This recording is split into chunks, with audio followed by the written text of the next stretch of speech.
वो दिन आ चुका है जब अमता की जनता अपने वोट का फैसला सुनाने जा रही है। आज वोटिंग चल रही है और दोपहर के 1 बजे तक जो आंकड़ा हमारे पास आया है वो ये बता रहा है कि अमता में जबरदस्त उत्साह है वोटिंग को लेके और अब तक लगभग 47% से ज्यादा मतदान हो चुका है। लोग अभी भी लाइनों में खड़े हुए हैं, तो वोटिंग चालू है, लोगों में उत्साह है। उम्मीदवार 3 नजर आ रहे हैं। वैसे तो वोटिंग जो है वो लगभग 15 लोगों के लिए हो रही है, पर 3 उम्मीदवार मजबूती के साथ में मैदान में नजर आ रहे हैं। कांग्रेस से प्रमोद जैन भाया, बीजेपी के मोरपाल सुमन और निर्दलीय नरेश मीणा, जिसने इस चुनाव को पूरे राजस्थान में रोचक बना दिया। मेरी बात हुई है कांग्रेस के कुछ लोगों के साथ में, रोचक है ये बातचीत। उनका ये कहना है कि प्रमोद जैन भाया के लिए कुछ कहा नहीं जा सकता। बीजेपी वालों को ये लग रहा है कि मोरपाल सुमन का क्या होगा। अब निर्दलीय नरेश मीणा तो खुद ही है बात करने के लिए, उसके लिए तो किससे बात करें। जब दोनों पार्टियां इतनी असमंजस की स्थिति में हो तो ये चुनाव किस दिशा में जा रहा है, इसी पे आप चर्चा करेंगे। मेरे साथ हैं हमारे वरिष्ठ सहयोगी सौरभ भट्ट। भट्ट साहब, कांग्रेस कह रही है प्रमोद जैन भाया के हिसाब से जाएगा चुनाव, नजर नहीं आ रहा। बीजेपी अपने कैंडिडेट को लेकर आश्वस्त नजर नहीं आ रही है, बस तो जा किधर रहा है ये चुनाव।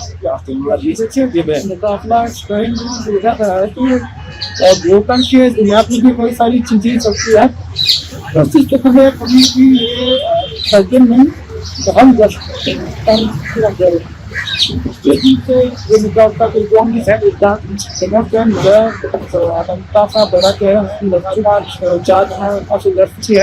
और ये चुनाव 2 बार इस वजह से जो चुनाव था वो बीजेपी के कमलनाथ जी से गैर सर्विसिंग मुकाबले में चल रहा है। जो एक चुनाव लड़ने का अनुभव और इलाके में खर्च जो काफी बड़ा है इलाके में, तो हम देखते आए तो वो भी नजर आता है। अच्छा, फिर एक चीज और है, केवल प्रमोद जैन भाया अकेला नहीं, उनकी पत्नी भी उतनी ही एक्टिव है राजनीति के अंदर, जिसको कहा जाता है कि प्रमोद जैन शहर से जो पीछे राइजिंग करता है अपनी और हर सभा में उनकी पत्नी आपका क्षेत्र नहीं कहा लेता है, ये उनके समय का भी उनकी बात करें आप बीजेपी आपकी पहला चुनाव है। इससे पहले जो सरपंच के जो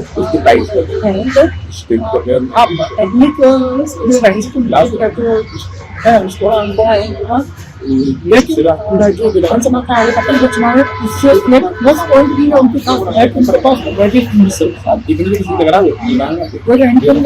के खिलाफ मिलने तो एक फायदा भी इनको मिल सकता है कि मतदाता के दिमाग में कोई उनको लेकर कोई छवि नहीं रही, तो वो अच्छी या बुरी छवि जो है वो चुनाव में उन्हें वही बनेंगे।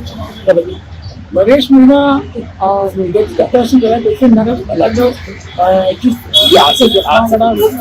समझ सकते हो कि को उन्होंने बुला लिया। आम आदमी पार्टी ने भी उनको समर्थन मिल दिया। आम आदमी पार्टी से पंकज सिंह जो है वो भी उनकी सभा में नजर आ गए। समाजवादी पार्टी से अतुल आ गए, समाजवादी पार्टी से आ गए, तो उन्होंने जो उनके पास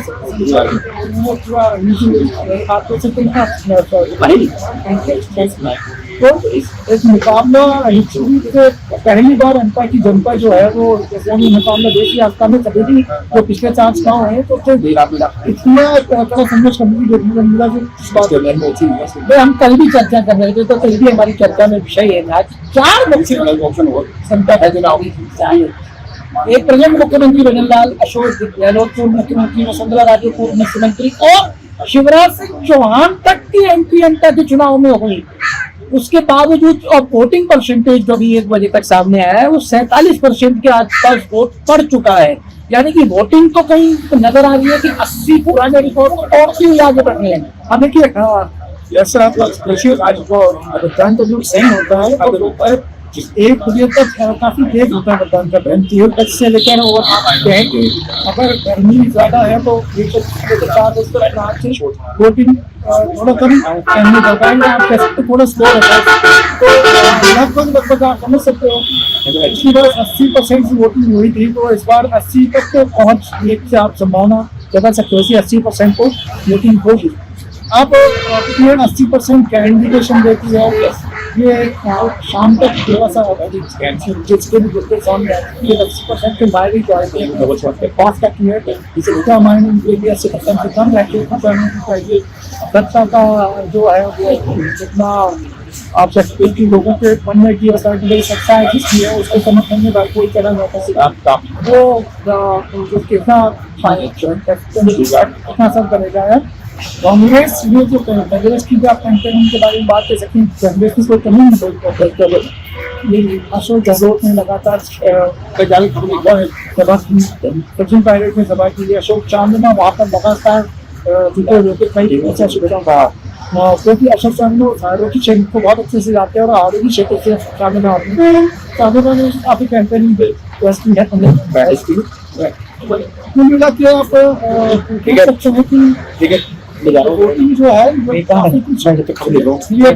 मार्शल कम्युनिटीज है, अगर मैं बात करूँ मीना है एक बात करूँ लीगर अच्छी बात कर रहा है, आपके धाकर अच्छी मात्रा के लिए आपकी वो अच्छी बात कर रही है, वो कम्युनिटीज है पंथ वोट करना है जिससे बाद अच्छा ये तो बात है अच्छी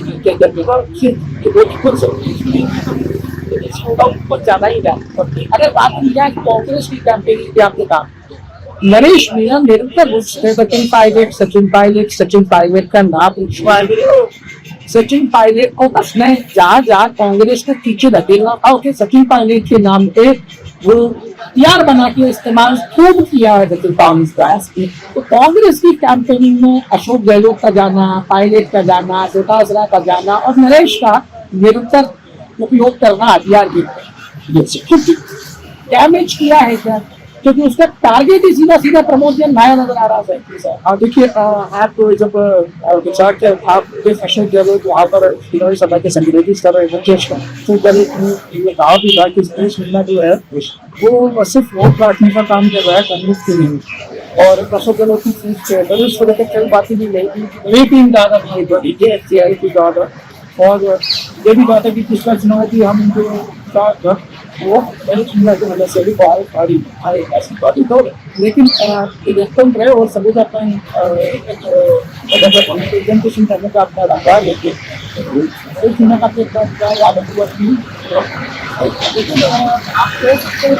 हरीश मीना की तरफ वोट आता है तो इस पार्ट से ज़्यादा विकास हो सकता है तो है। और जो जब वोट पार्ट है तो राजस्थान में आप कोई भी सीट चेक शहर में सीटों की बात छोड़ दें लगभग पूरा चुनाव जो है कैंडिडेट के चुनाव की जाती है जनता का आधार करता है। कहा कहता है कि भाई पहले जो पेंशन है उसकी काफी तो ये चुनाव के सबसे बड़े फैसले होते हैं। मतलब आप कह सकते हैं कि 100% से 60% तो यही होगा। हरीश मीना जिस इलाके से आते हैं उसका मतलब आप कह सकते हैं कि उनका नंबर 2 पर वो लोकपाल सुमन है वो जिस जाति से आते हैं उनकी जाति सबसे ज्यादा तादाद में वोटिंग करती है अनता के। लेकिन इसके बावजूद भी प्रमोद जैन भाया यहाँ से 2 बार चुनाव जीत चुके हैं। तो प्रमोद जैन भाया की छवि जो है वो कुछ इस तरीके की भी है कि वो हर जाति में उनका पकड़ है। देखिए हर चुनाव अलग होता है और खासतौर पर इस चुनाव को बिल्कुल ही अलग होता है।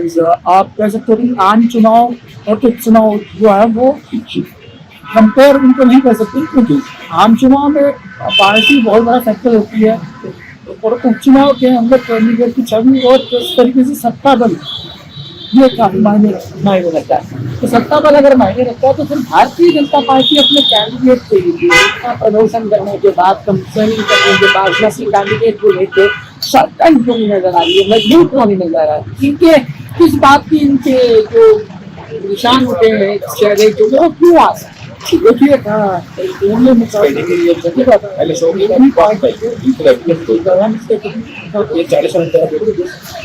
बीजेपी की कैंपेनिंग देखकर आप समझ सकते हैं, अंदाजा लगा सकते हैं कि बीजेपी की गंभीरता से चुनाव को मिला है।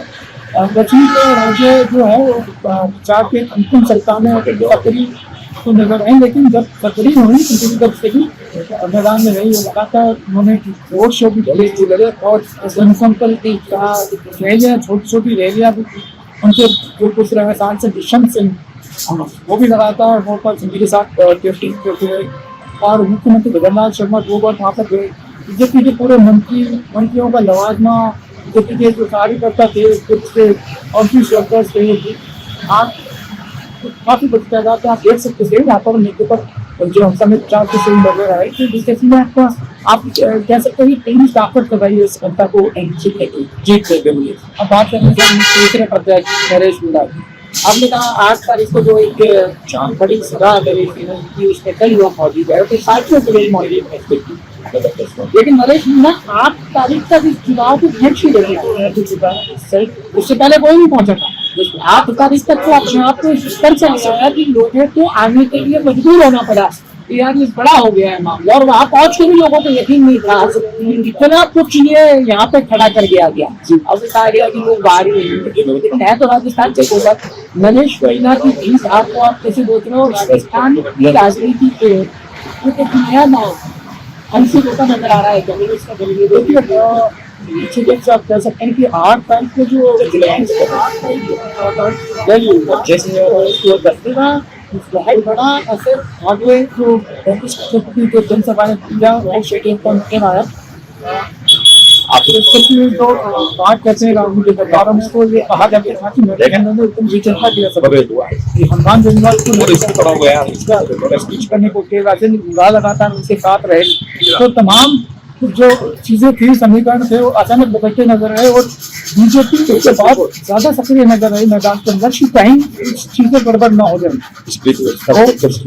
काफी फर्क है चुनाव को लोगों ने तो बताया। राजस्थान की राजनीति में आप कैसे देख रहे हो चुनाव, क्या एक माइलस्टोन बन सकता है, क्या राजस्थान अंतिम मोर्चे की तरफ पड़ सकता है, क्योंकि अब तक तो कहा जाता था कि राजस्थान में तीसरा मोर्चा खड़ा ही नहीं हो सकता, क्या अब कहीं कुछ गड़ता हुआ हल्का हल्का नजर आने लगा है कि 28 को लेकर? लेकिन ये जो नरेश मीणा के समर्थन के जो लोग आए की तरीके से नरेश मीणा का समर्थन करते आए, और आम आदमी पार्टी के संजय सेवन सपा ये तमाम जो दल नरेश मीणा का समर्थन कर रहे हैं, ये कहीं ना कहीं गुजरात पर और ऐसा नहीं है कि राजस्थान में थर्ड से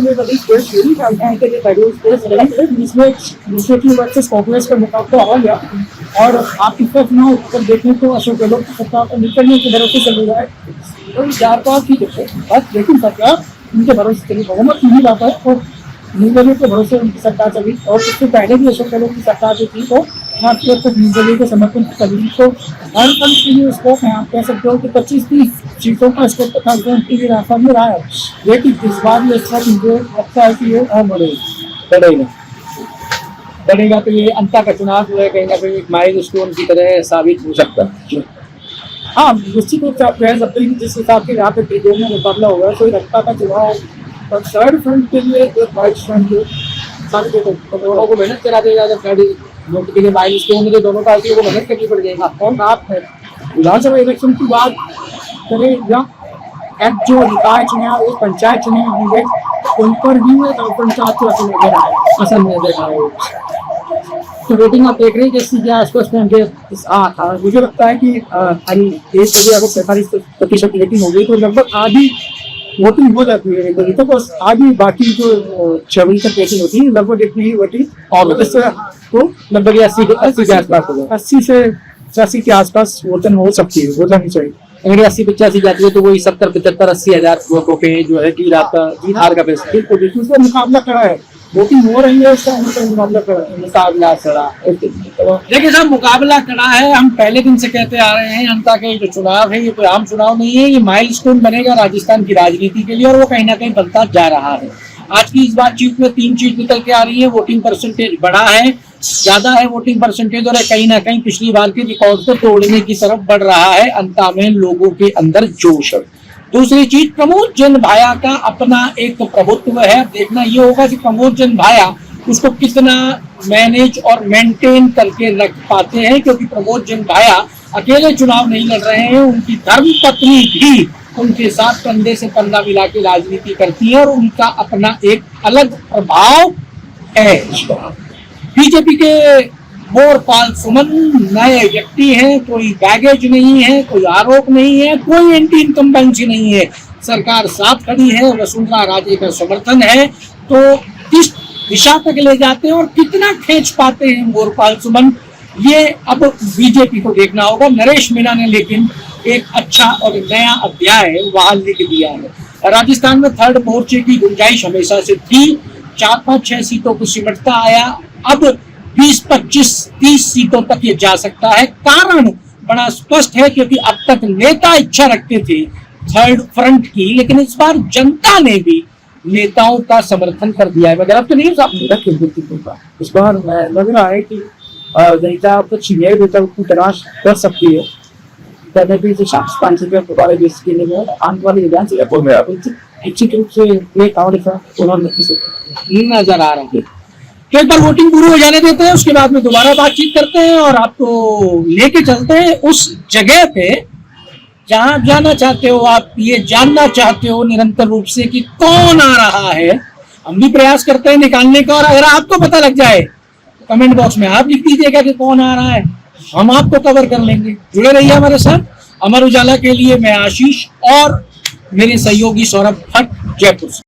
अगर आप ये वीडियो YouTube पर देख रहे हैं तो हमारे चैनल को सब्सक्राइब कर बेल आइकन दबाएं, और Facebook पर देख रहे हैं तो हमारे पेज को लाइक करें।